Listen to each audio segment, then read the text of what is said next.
সংসার না হোক আপনার, তাহলে তো নমিনেশন ফাইল করা যাবে। নমিনেশন হবে বা হবে না এটা নিয়ে আমি চিন্তা নাই আমার। বিধানসভা নির্বাচনকে কেন্দ্র করে রাজনৈতিক মহলে নতুন করে চর্চার জন্ম দিলেন রাজ্যের মন্ত্রী তথা গোয়ালপুকুরের বিধায়ক এবং তৃণমূল প্রার্থী গোলাম রব্বানী। তার অভিযোগ, নির্বাচন কমিশনের প্রকাশিত প্রথম দফা সাপ্লিমেন্টারি তালিকায় তার নাম নেই। গতকাল রাতে নির্বাচন কমিশন সাপ্লিমেন্টারি তালিকা প্রকাশ করে, সেই তালিকায় নিজের নাম অনুপস্থিত দেখে বিস্ময় প্রকাশ করেন গোলাম রব্বানী। একজন প্রার্থী তথা বর্তমান বিধায়কের নাম তালিকায় না থাকা নিয়ে ইতিমধ্যে রাজনৈতিক মহলে জোর আলোচনা শুরু হয়েছে।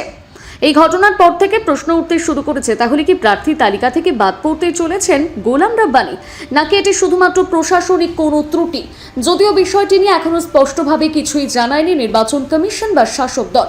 নির্বাচনের আগে এই ধরনের ঘটনা স্বাভাবিকভাবে রাজনৈতিক উত্তাপ আরও বাড়িয়ে দিয়েছে। বিরোধী দলগুলো এই ইস্যুকে হাতিয়ার করতে পারে বলে মনে করছেন রাজনৈতিক বিশ্লেষকরা। এখনো আমি কিছু জানি না। 60 পার্ট নাম্বার 60, সিরিয়াল নাম্বার 83, আমি সব ডকুমেন্টস দেওয়ার পরও আমার ডকুমেন্টস আধার কার্ড থেকে আরম্ভ করে ration card, epic card, admit, marksheets, onward, তারপরে আবার পাসপোর্ট সব জমা করে দিয়েছি। শুধু এখানেই জমা করিনি, আমি সবকটা ডকুমেন্টস সিওকে পাঠিয়ে দিয়েছি হোয়াটসঅ্যাপে। আবার যে ওয়েস্ট বেঙ্গলের রোল অফিসার ইনচার্জ আছে ওনাকে পাঠিয়ে দিয়েছি ওনার হোয়াটসঅ্যাপে, ডিএমকে পাঠিয়ে দিয়েছি, এডিএমকে পাঠিয়ে দিয়েছি, বিডিও সাহেবকে পাঠিয়ে দিয়েছি, বিএলও আমাদের ওরা আপলোড করেছে, তার সত্ত্বেও নামটা এখনো আসেনি। আপনি কি চিন্তিত?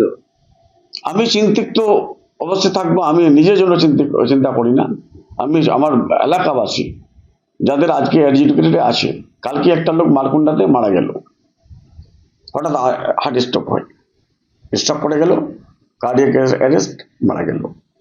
ওই গ্রামে মুস্তাক নামে, এই লোকটার নাম ছিল আবু হাদি। আর 2 দিন আগে একটা মুস্তাক নামে লোক সুসাইড করে নিয়েছিল, সুসাইড করতে গেছিল, ফাঁসি লাগা দিয়েছিল, কিন্তু ওর বাড়িঘর লোকগুলোকে বাঁচালো।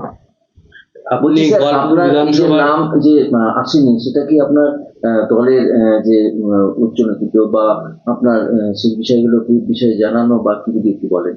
তোমাদের মিডিয়ার মাধ্যম থেকে সবাই জানে আমার দলের, আমার নামটাই নিয়ে আমাদের এআইটিসির পেজে টুইট হয়েছে, আমার নামটাই নিয়ে সুপ্রিম কোর্টে আলোচনা হয়েছে। উত্তর দিনাজপুর থেকে অনুপ জেসওয়ালের প্রতিবেদন, নিউজ টুডে।